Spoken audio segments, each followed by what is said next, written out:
안녕하세요. 천변TV의 천창수 변호사입니다. 1년 넘게 지속되고 있는 코로나로 인해서 사회적 거리두기가 시행되고 있고, 이로 인해 자영업자들이 심각한 타격을 입고 있습니다. 대부분의 자영업자들은 상가를 임차해서 사용하고 있는데, 코로나로 인해 제대로 영업을 할 수 없게 되어 월세를 제때 내지 못하는 등 상가 임대차와 관련한 분쟁이 급증하고 있는 상황인데요. 최근 서울시가 110건의 분쟁 사례를 담은 2021년 상가 임대차 상담 사례집을 발간하였는데, 가장 많은 사례가 코로나로 인한 매출 감소 때문에 발생한 임대료 조정, 계약 해지, 권리금 회수 관련이었다고 합니다. 기존 상가임대차 보호법에서는 임차인이 3개월 월세를 미납하게 되면 상가임대차 보호법에 의해서 계약 해지 사유에 해당되었지만, 2020년 9월에 개정된 상가임대차 보호법은 시행일로부터 6개월까지의 기간 동안 임차인이 연체한 월세는 계약 해지나 권리금 회수기의 보호 제외, 그리고 계약 갱신 거절 사유 등에서 제외하도록 정하고 있고, 코로나19처럼 1급 감염병에 의한 경제 사정의 변동 등이 있을 경우에는 임차인에게 임대료 감액 청구를 할 수 있다고 규정하고 있습니다. 한마디로 정리하면 상가임대차 보호법 제10조의 9, 계약 갱신 요구 등에 관한 임시특례가 신설되어서 2020년 9월 29일부터 2021년 3월 28일까지 6개월 동안은 임차인이 월세를 내지 못하더라도 건물주가 일방적으로 계약을 해지하거나 계약 갱신을 거절할 수 없다는 것입니다.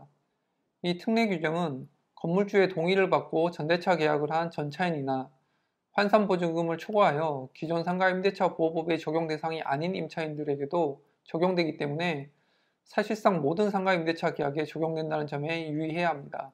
그리고 임대차 보호법상 차임증감 청구권에 대해서는 지난번 영상에서도 소개를 해드린 적이 있었는데요. 개정법 시행일인 2020년 9월 29일 이후로 상가임차인은 건물주에게 코로나를 이유로 월세를 감면해달라고 요청을 할 수가 있습니다. 즉, 사회경제적인 사정의 변경이 있을 경우 임대인이든 임차인이든 상호간에 보증금이나 월세 등을 올리거나 낮춰달라고 요청할 수 있는 증감 청구권이 있는데, 통상의 일반적인 경제 상황에서는 행사 요건이 모호할 수가 있지만, 요즘과 같이 코로나로 인한 비상 상황에서는 임차인이 감액을 청구할 수 있도록 규정한 것입니다. 기존의 임대차 계약을 재연장할 경우 건물주는 기존 금액의 5%를 초과할 수 없는 반면에, 임차인이 건물주에게 감액을 요구할 경우에는 금액의 한도가 정해져 있지 않기 때문에 건물주나 임차인이 협의를 해서 조율을 하면 되는데, 만약 협의가 안 될 경우라면 상가임대차 분쟁조정위원회에 조정 신청을 할 수가 있습니다.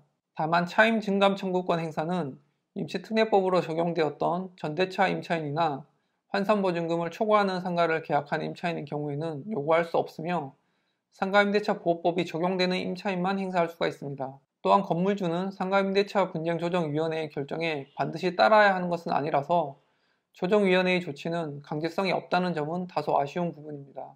여기서 한 가지 생각해 볼 점은, 코로나19로 매출이 급감한 상가임차인들에게 임대차 계약 해지를 막아주는 임시특례법이나 차임증감 청구권의 행사는 분명히 도움이 되는 것은 사실이지만, 건물주나 임대인들도 보통은 자신의 재산 100%로 상가나 건물을 매입하는 경우는 실제 드물기 때문에 월세를 받아야만 대출금이나 이자를 갚을 수가 있습니다.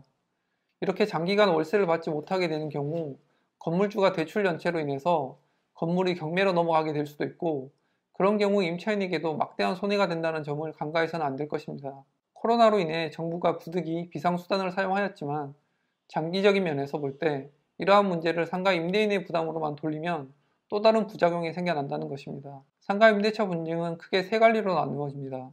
첫째는 계약 갱신 요건과 관련된 분쟁입니다. 임차인은 많은 비용을 들여서 인테리어를 하기 때문에 단기간만 영업을 한 후에 건물주가 임대기간 만기가 됐으니까 나가달라고 하면 큰 타격을 입을 수밖에 없습니다. 이런 피해를 막기 위해서 상가임대차 보호법은 10년의 임대차 기간을 보장하고 있는데, 이러한 임대차 기간의 해석을 둘러싸고 분쟁이 많이 벌어집니다. 따라서 상가임대차 계약을 체결할 때에는 임대차 기간을 신중하게 정하고 계약 만료 시 갱신 가능한지 여부 등을 꼼꼼히 잘 따져야 합니다. 두 번째 분쟁 유형은 권리금과 관련한 것입니다.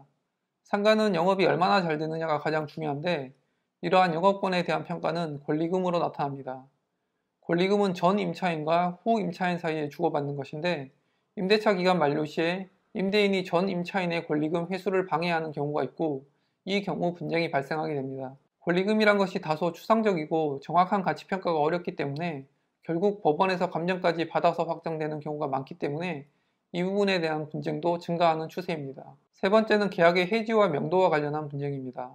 요즘처럼 코로나로 인해서 정상적인 영업이 안 되는 경우 임차인은 월세를 연체하게 되고 이로 인해 임대인으로부터 계약 해지를 통보받는 일이 생깁니다. 이런 경우 임대인은 빨리 임차인을 내보내고 새로운 임차인을 구해야 하는데 이때 임차인이 상가를 비워주지 않으면 명도 소송을 통해서 명도를 받아야 합니다. 이러한 명도 소송은 시일이 많이 걸리기 때문에 신속하게 진행하는 것이 중요합니다. 오늘은 상가 임대차 분쟁 유형과 코로나로 인해 긴급하게 개정되어 시행 중인 상가 임대차 보호법의 특례 조항에 대해서 살펴보았습니다. 궁금한 사항은 아래 댓글이나 네이버 천변TV 카페로 문의 주시면 됩니다. 좋아요와 구독하기도 잊지 말고 눌러주세요. 감사합니다.